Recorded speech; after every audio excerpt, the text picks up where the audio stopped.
Hello, welcome back to Missionary Story. This is chapter 3.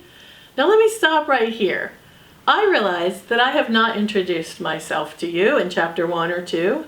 My name is Mrs. June, and if you've been watching the Bible stories also in Stories of Jesus Season 1, you've been watching my husband, Pastor Jack, teach those. Now some of you already knew that, because some of you we know from Good News Club or from Camp Good News. But some of you we've never met, so I thought it might be nice for you to know my name is Mrs. June. Either way, I'm really glad you're here watching and listening to this great story, Where the River Begins. So do you remember what was happening last time we left Francis? That terrible fire at Ram's house? But remember, we found out that his little sister Tara was going to be just fine. And as Francis and Mom were leaving Ram's house that night, remember that Francis had hugged Mom and he had made her a big promise that he would try really hard to be good. And Francis did try, and things went pretty well for about a week until something happened to upset everything again. It was a Saturday morning, it was a cold, rainy day, and Dad and Mom and Wendy and Debbie had gone out to get the groceries. Francis had stayed behind, but he liked to have time to do some of the things he liked. And one of the things he liked to do was to draw things. Francis had a whole collection of drawings, football players, dinosaurs, airplanes. And Francis, as he was drawing, he realized that he had a bunch of drawings that Mom had never seen. And he thought for sure she'd really like to see them. She always used to like to see them. So Francis has spent a lot of time there on the kitchen table just carefully laying out his drawings one by one, ones that he didn't think Mom had ever seen. And he had them all there very neatly arranged. And he waited. And he waited some more.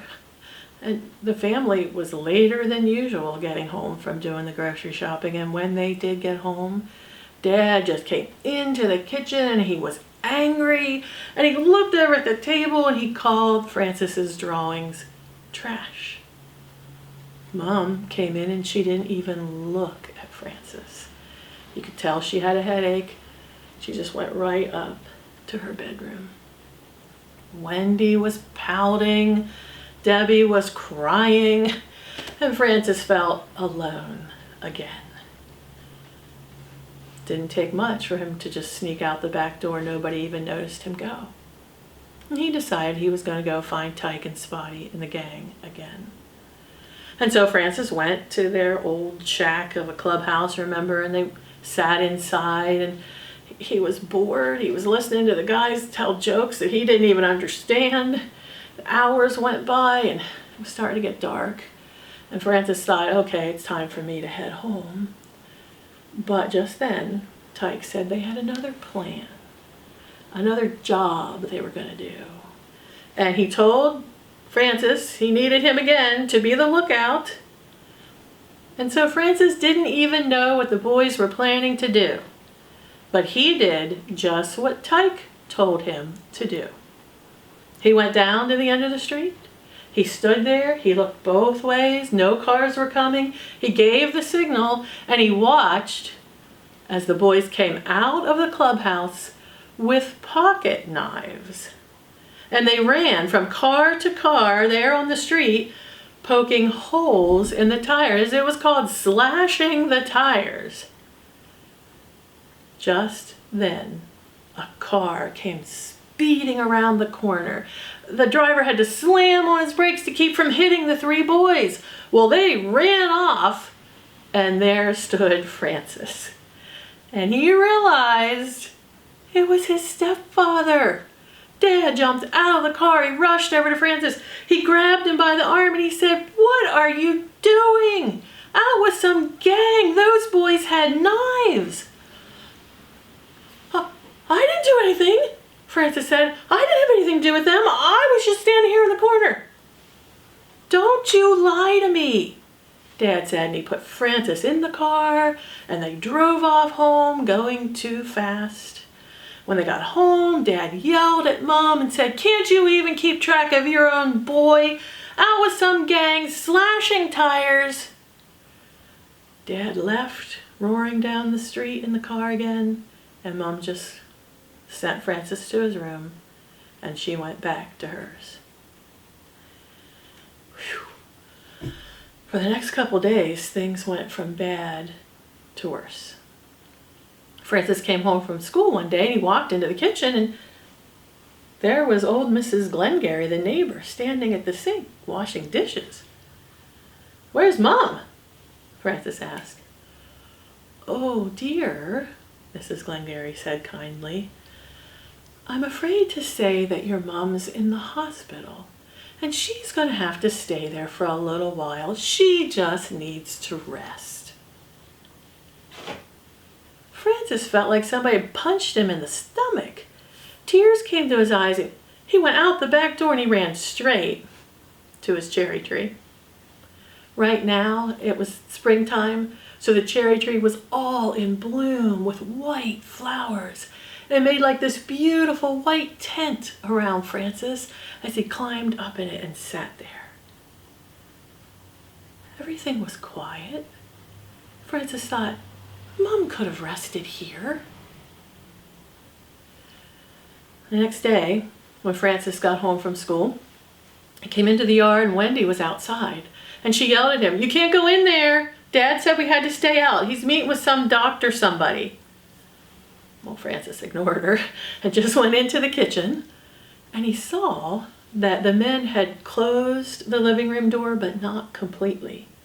And if Francis stood there, he was very quiet. He could hear most of what they were saying. And Francis heard the doctor say something about divorce and something about Mom having a nervous breakdown. And then the doctor asked, "Now," he said to Dad, "your wife is worried about the children. We assume you can't work full time and take care of them." "No," Dad said, but I've been thinking that over. And I have a plan. You see, the factory where I work has a factory near my mother's house. So we're going to go there, and my mother's going to take care of the little girls." "Oh, that's great," the doctor said. "And I assume the boy will go with you?" "No," Dad said. "No, you see, he's not really my boy. So I'm going to send him to the boys' home in the city." Francis stood there like he was rooted to the spot. Had he heard Dad right? He was sending him to the boys' home? Francis had heard about that boys' home, but what he knew was Tyke and Spotty lived there now, because ever since Dad had told the police about them slashing tires, the police had sent them there. And Tyke and Spotty were not happy with Francis, and Francis felt for sure if he went there, they'd probably beat him up or something. And suddenly Francis had an idea. He left the house, went out, he got his bike. As he started to drive out of the yard into the street, he called to Wendy, "Tell Dad I've gone for a bike ride." He took off. He was heading to the Glennies' farm. Now, as he rode along, Francis knew that the first time he had showed up at their farm, he hadn't made a very good impression. Remember, he had stole the rowboat? He also knew, though, that there was a lot of work on a farm. And he just thought maybe if he said he would help the Glennies with all that hard work, they might let him stay there. And so as he rode, Francis planned in his mind exactly what he was going to say. And he had this whole long thing planned out that he was going to explain everything to Mr. Glennie. So Francis got there. He put his bike down, he walked up to the front door, he knocked on the door, and Mr. Glennie opened the door.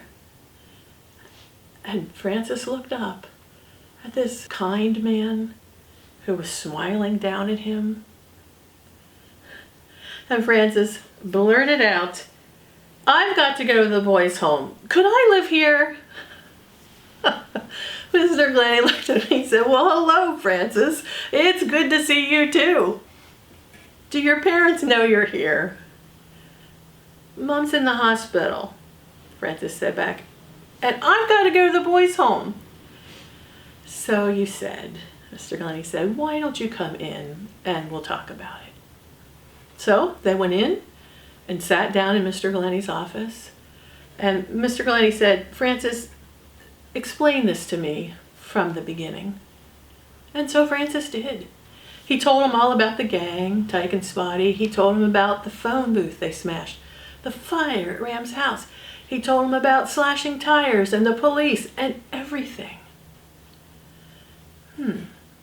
Mr. Glennie said, you wait here for a moment.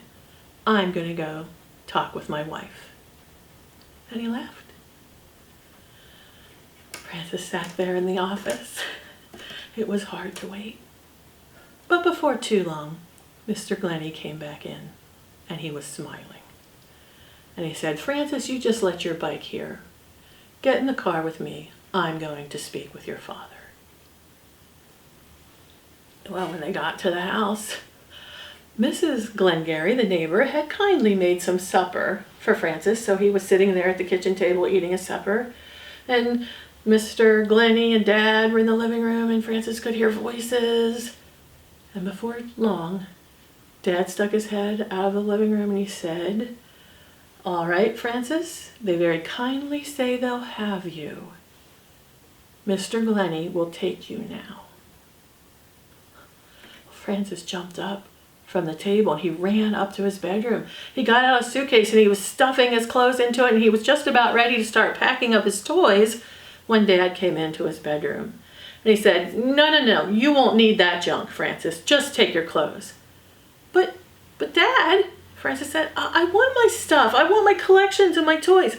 Do as you're told, Dad said back. So Frances took the one suitcase and he headed back down into the kitchen. And as he was walking through, he called, bye, Wendy, bye, Debbie. I'm going away and I'm not coming back till Mom's better. Wendy had been sitting in the living room working on a puzzle, not really knowing what was going on. But when she heard this, she jumped up and she ran over to Frances and she gave him a hug. And she said, Frances, oh, Frances, don't go. Stay, Frances. Frances, he didn't know what to say. He always thought that Wendy hated him.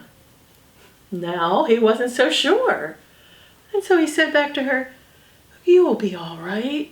You and Debbie, you're going to Grand's. You're lucky.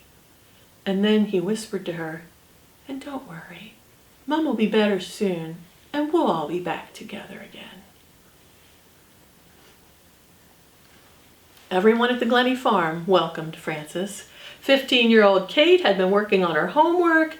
Chris and Martin had been playing a game of Battleship there in front of the fire.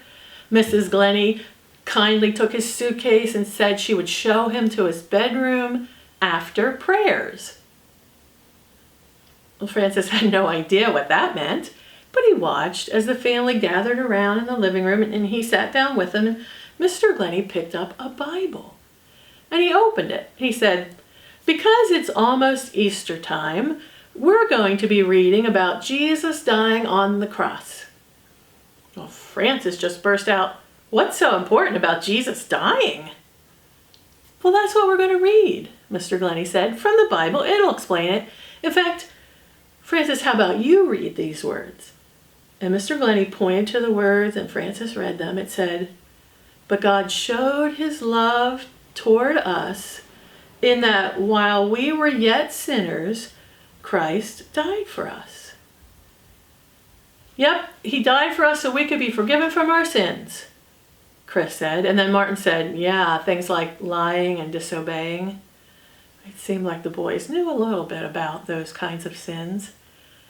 Well, that's true, boys, Mr. Glennie said. If Jesus had never come, had never died on the cross to take our punishment for our sins, and if he hadn't come alive again, we could never be forgiven. We could never know Jesus. But when we do understand this and we believe in what Jesus did for us, Mr. Glennie said, he forgives us, And he fills us up with his love and his goodness.